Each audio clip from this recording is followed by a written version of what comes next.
ជំរាបសួរពុកម៉ែបងប្អូនមុននឹងជម្រាបដល់ទឹកខ្ជាក់សម្រាប់ជំនួយភ្នែកនឹងចង់ប្រាប់ថាឆ្នាំ2026នឹងគឺឆ្នាំដែលលំបាកមែនទែនសេដ្ឋកិច្ចក៏ពិបាកបន្តទៅទៀតចុងឆ្នាំហ្នឹងក៏ពិបាកដែរសំពុកម៉ែបងប្អូនមុននឹងទិញអ្វីគិតពិចារណាផងអ្វីដែលចាំបាច់ទិញយើងទិញអ្វីដែលមិនចាំបាច់ទិញយើងកុំទិញឲ្យសោះពីព្រោះតទៅទៀតមើលទៅអាចពិបាកដែរពីព្រោះយើងមើលវាមិនឃើញថ្ងៃមុខវាកាត់អីទេតែដឹងដល់ឆ្នាំ2026នោះបាក់អ្នកទាំងអស់គ្នាអ្នកខ្លះក៏មាន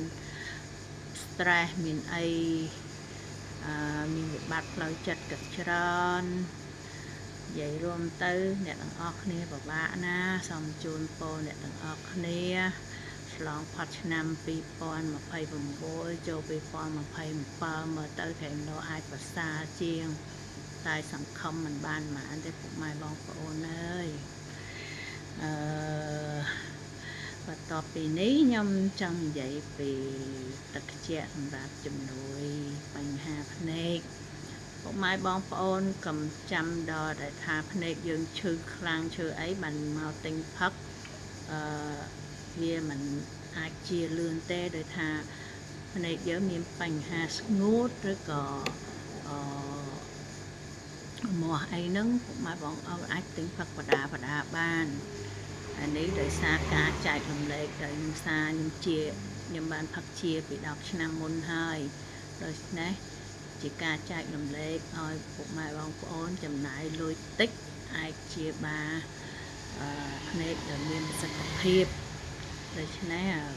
ពុកម៉ែបងប្អូនចង់សួរព័ត៌មានក៏បានអាចឆាតតាម Telegram របស់ខ្ញុំក៏បានទិញមិនទិញក៏មិនបញ្ហាដោយសារការដែលខ្ញុំចង់ចែករំលែកបទពិសោធន៍របស់ខ្ញុំទី1ទី2ឥ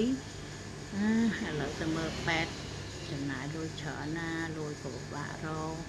ហើយយើងប្រើថ្នាំតក់ភ្នែកច្រើនពេកក៏វាមិនប្រកបជាល្អពីមុនខ្ញុំអាសាប្រើដែរតាំងពីខ្ញុំផឹកមកខ្ញុំ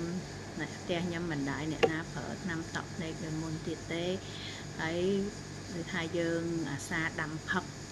ព្រោះយើងប្រើទូរស័ព្ទប្រើអីច្រើនដែរចានេះម្សិលមិញសើមងាយទៅដាំ4ឆ្នាំវា60លីត្រ60លីត្រដាំគេកំងហងដាក់លក់ហងចិនគេមកកន្លែងគេឃើញណៃនាំទៅគេទិញឥឡូវចង់អស់ហើយត្រូវដាំទៀតពេលខ្លះមានអារម្មណ៍ជើខ្លះដែរនេះទឹកខ្ជាក់មកដល់ទៅ6000ទេពុកម៉ែបងប្អូនយើងផឹករបៀបដូចជាចំនួនទឹកក៏បានវាអត់មានបញ្ហាប៉ះពាល់សុខភាពអីទេ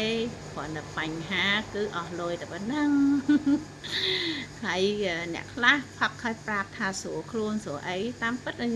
បដោតបញ្ហាសំខាន់នឹងភ្នែកទេតែគេផឹកថាស្រួលខ្លួនស្រួលអីក៏មួយយ៉ាងដែរទៅចានឹងខ្ញុំមានតែប៉ុណ្្នឹងពុកម៉ែបងប្អូនបើមានបញ្ហា